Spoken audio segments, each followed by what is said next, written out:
সবাইকে নিউজ 24 চ্যানেলের পক্ষ থেকে স্বাগত। সাবস্ক্রাইব করে আমাদের সাথেই থাকুন। দ্বিতীয় বিশ্বযুদ্ধে হিটলার রাসায়নিক অস্ত্র ব্যবহার করেননি এমন মন্তব্য করে তোপের মুখে পড়েছেন ডোনাল্ড ট্রাম্পের মুখপাত্র শন স্পাইসার।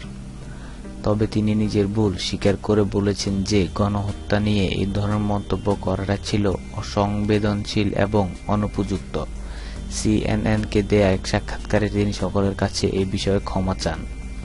এর আগে হোয়াইট হাউসে এক সংবাদ সম্মেলন চলাকালে শন স্পাইসার সিরিয়ার প্রেসিডেন্ট বাশার আল আসাদের সঙ্গে হিটলারের তুলনা করেন এবং সিরিয়া সরকারের উপর রাশিয়ার সমর্থন নিয়েও সমালোচনা করেন।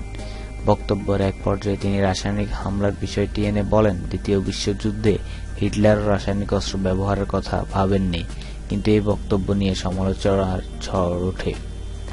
সংবাদ সম্মেলনে মিস্টার স্পাইসারের এই বক্তব্য সাংবাদিকরা হতবাক হয়ে পড়েন এবং তার কাছে ব্যাখ্যাও দাবি করেন।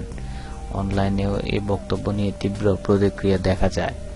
সিনেটর বেন কার্ডিন টুইটারে লেখেন, হিটলারের আমলের সম্পর্কে জানার জন্য প্রেস সেক্রেটারিকে নতুন করে ইতিহাস পড়াতে হবে।